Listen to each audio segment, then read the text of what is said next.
Live and direct. It's Sway in the morning. Right here on Shade 45.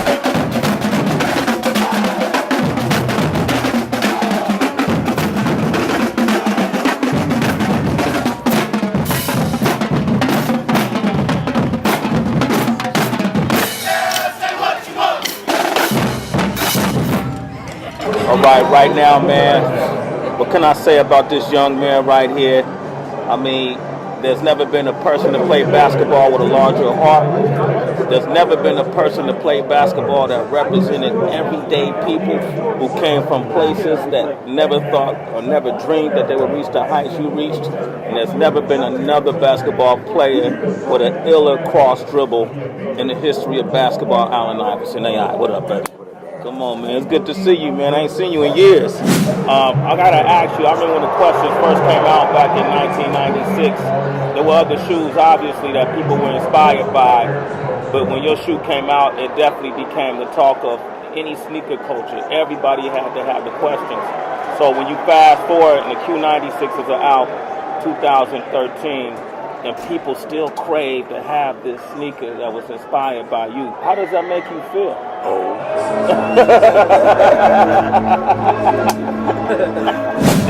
You know, when it comes to the shoe game, you know, I've always been a big fan of shoes, period, basketball shoes.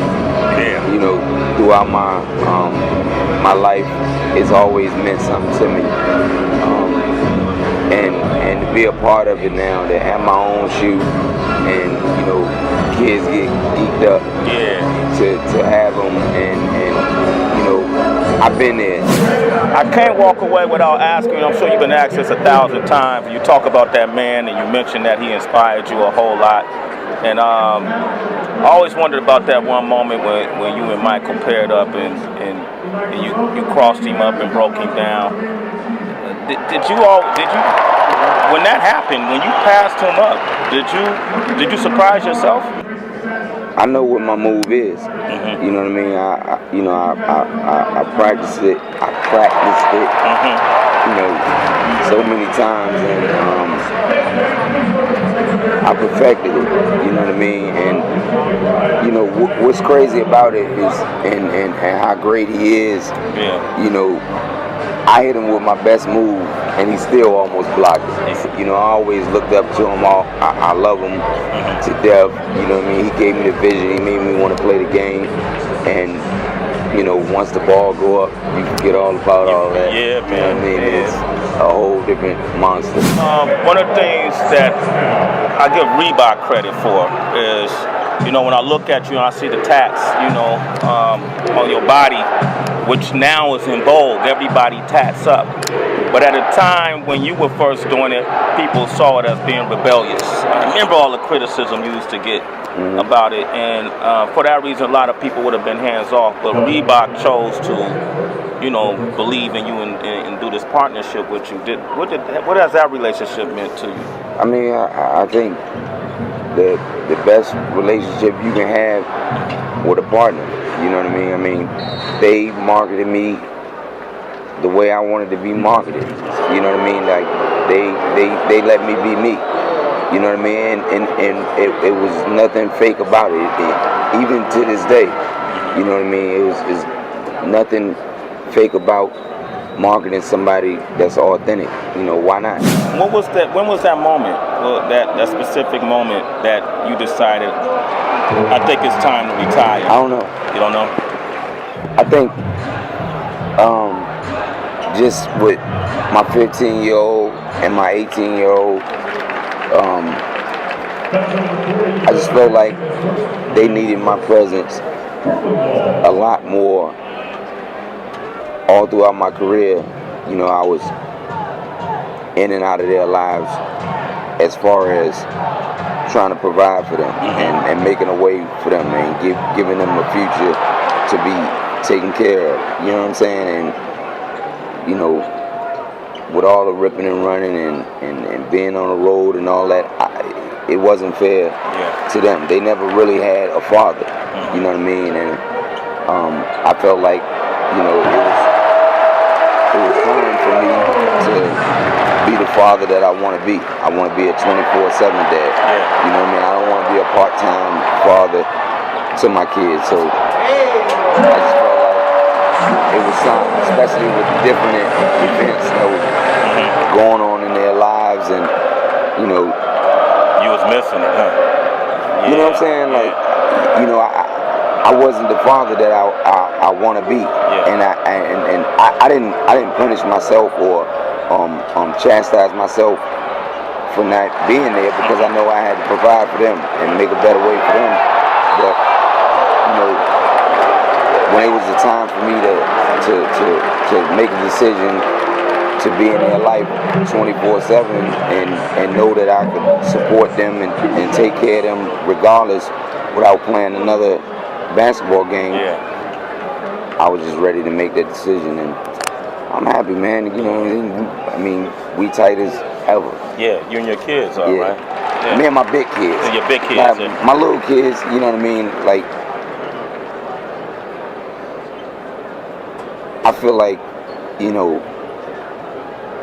I'm there for them, and they know I have been there for them. But my older kids, I think, need me a lot more at this point in their lives. You know what I mean? And I'm just happy with the decision I made, dog. Yeah, man, I respect that, AI. You say you retired from basketball, but does that mean you won't coach, or you Nope. won't? Nothing. Nothing like that. Yeah. You know what I mean? To deal with all those different personalities and, try to make everybody,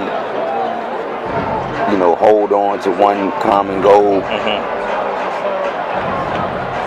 You got to be a master, you know what I mean? So any NBA coach, regardless if you say he's doo-doo and, he don't know what he's doing, whatever, but just to get that job, man, you got to be something, you're a special dude. Yes. You know what I mean? Look, man, I want to talk to you all day, but I know you want to watch this game. Does it feel different watching now, or is it? Can you watch like a fan and be satisfied with that? It hurt, but it's still fun. When you are playing and you are in the league and you're at home watching a game, it's like, I love it anyway, so I'm gonna watch it regardless if I'm not playing tonight. But it's different when you don't play anymore and you watch it. You know what I mean? You still love it, but it still hurt that you don't play anymore. You know what I mean? And this day was inevitable. Like it had to. I mean, I've been playing 30 years of my life. You know what I mean? I'm 38 years old. I've been playing the game 30 years, and obviously it has to come to an end. But it still bothers you. You know what I mean? You want to do it. You know what I mean? Like. And I can tell you still can do it, so that's the other thing, you know what I mean? Yeah, that too. You know what I mean? It's that aspect of it too. Like you see guys that you're better than, but you don't play. You know what I mean? But it's fun at the same time. Watching it, watching the dudes that what I mean that you love, dudes that you had a relationship with, and you seeing them being successful and stuff like that. That's when that's what make you feel good too. You know what I mean? Like, and people always ask me all the time, like, who you going for this year? You got so many dudes that that you deal with and you love. It's hard to say, I want such and such to win. I want Melo to win every year. You know what I mean? I want LeBron to win every year. You know what I mean? Like, but they both can't win. So I just watch. AI, to me, I'm from Oakland. Well, I think everybody likes about you, they feel like you that dude who grew up down the street and made it. And it's a lot of kids who are inspired like that, but they still face a lot of obstacles. If there was anything you could say to them dudes that came from where you come from, that they're aspiring to do something different, what would that be? Man, feel good being you. Ain't nothing wrong with being you. I don't give a damn what size you are, how tall you are, how short you are, how dark you are, how light you are. You know what I mean? Like, it's all good with being you, man. It's all right to be you. You don't have to try to be nobody else. It's all right being you. Yeah, that's what you've always done. I appreciate that, man. You think you think it's a joke? Like I'm a real big, a big fan. You know what I mean? You're a legend, and it. I mean, you know how I feel about hip hop and how I feel about that aspect of my life, because it's a big part of my life and who I am. It's just like basketball. It was like basketball. You got your Michael Jordan, then Kobe come along, and then LeBron come along, and then sooner or later we're gonna have somebody that we saying, damn, and start comparing them to LeBron.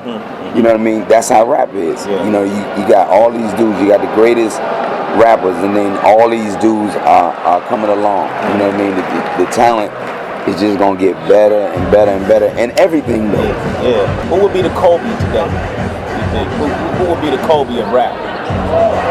Kobe of rap? Yeah. I think the Kobe of rap is a guy that's older in the game, but still crazy. So I would say Jay-Z. Like, I've been around for a while, and from the beginning till now, I'm still bad as hell. But I've been here for a while. Yeah. Hey, all right, man. We appreciate you, brother. Glad we got to do this, man. All right, we talking about those Q96s. Got that original DNA. From them questions, I'm in the game now. You're listening to Sway in the morning on Shea 45.